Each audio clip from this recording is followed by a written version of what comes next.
Witari, spesialis saraf. Jadi saya Surya Darmawan. Jadi saya kali ini akan memeriksa mengenai motorik pada ekstremitas bawah. Jadi yang pemeriksaan yang dilakukan yaitu berupa tenaga, tonus, dan juga tropik, lalu dilakukan pemeriksaan refleksnya. Jadi Pak, selamat pagi Pak ya. Jadi saya akan melakukan pemeriksaan motorik pada kaki Bapak. Apakah Bapak setuju? Setuju Pak ya.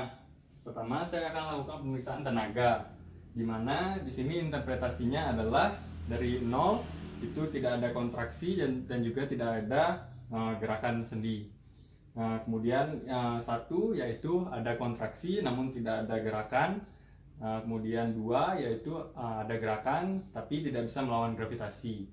3 yaitu ada gerakan tapi tidak bisa melawan tahanan ringan.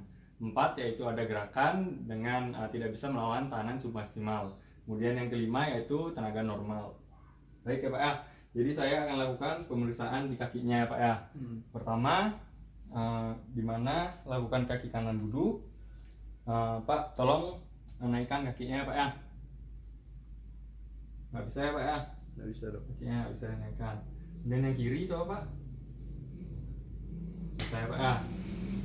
Kemudian saya akan lakukan pemeriksaan dari kekuatan otot dari ekstensi panggulnya. Pak, mohon turunkan kakinya Pak. Nggak bisa ya Pak ya? Nggak bisa. Yang satunya Pak, turunkan kakinya. Nggak bisa ya Pak ya?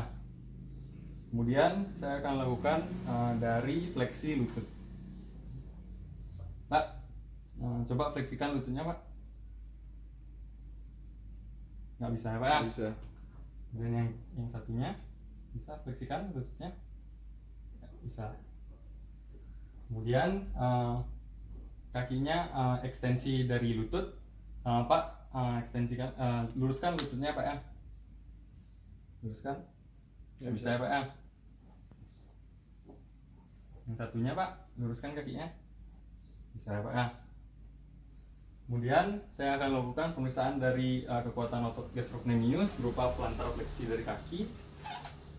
Pak, mohon dorong seperti injak gas ya Pak ya. Seperti injak gas Pak. Bisa ya Pak ya. Yang ini nggak bisa ya Pak ya. Nggak bisa. Kemudian dorsofleksi dari kaki. Coba Pak, kebalikan dari yang tadi Pak. Ini bisa ya Pak ya. Yang kanan nggak bisa. Jadi saya asumsikan di sini adalah kelemahan pada kaki kanannya. Kemudian saya lakukan pemeriksaan tonus, di mana interpretasi dari tonus adalah pada lesi UMN. Pada fase akut dia akan terjadi hipotonus dan juga pada fase kronis dia akan terjadi hipertonus. Kemudian pada lesi LMN baik itu akut maupun kronis dia akan bisa terjadi hipotonus. Saya akan lakukan pemeriksaan tonus ya Pak ya.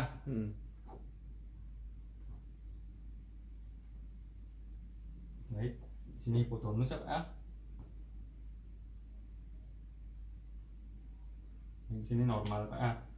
Kemudian saya akan melakukan pemeriksaan tropik, di mana saya akan menilai dari ukuran dari otot dari pasien, di mana interpretasinya adalah pada lesi UMN pada fase akut belum terjadi atrofi, sedangkan pada fase kronik terjadi disius atrofi. Kemudian pada lesi LMN akan terjadi belum terjadi atrofi pada lesi fase akut, kemudian pada fase kronik dia akan terjadi atrofi. Baik, selanjutnya adalah pemeriksaan refleks, di mana interpretasinya adalah dari 0 itu tidak ada kontraksi sama sekali, kemudian 1 ada kontraksi, kemudian 2 ada kontraksi dan juga ada gerakan sendi yaitu normal, kemudian 3 yaitu ada perluasan, kemudian 4 ada klonus. Baik Pak, saya akan lakukan pemeriksaan refleks ya Pak ya. Ya. Dari refleks fisiologis dulu.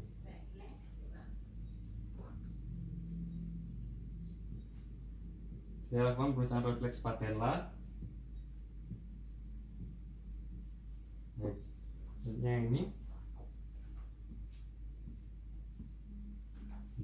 ada kontraksi ya Pak ya. Kemudian selanjutnya adalah refleks Achilles.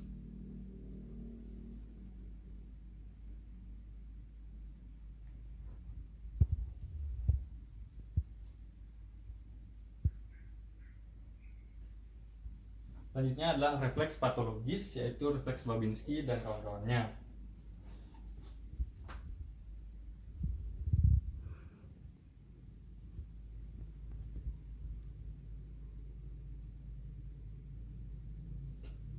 Kemudian refleks Cadok, kemudian Oppenheim,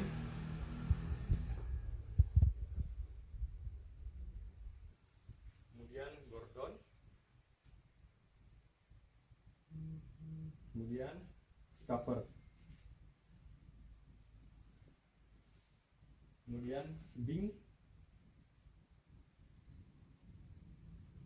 lalu Stransky, kemudian Gondo.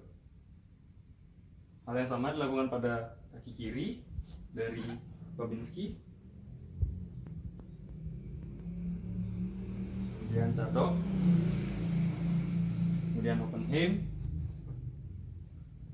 Gordon, Schaffer, Bing, Stransky, juga Gondo, di mana dikatakan positif apabila terjadi refleksi dari ibu jari dan juga pemekaran dari jari-jari lainnya.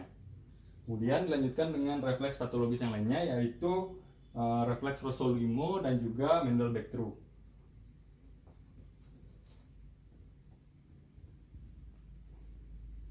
Dilakukan refleks Rossolimo dan juga Mendel-Bectroux.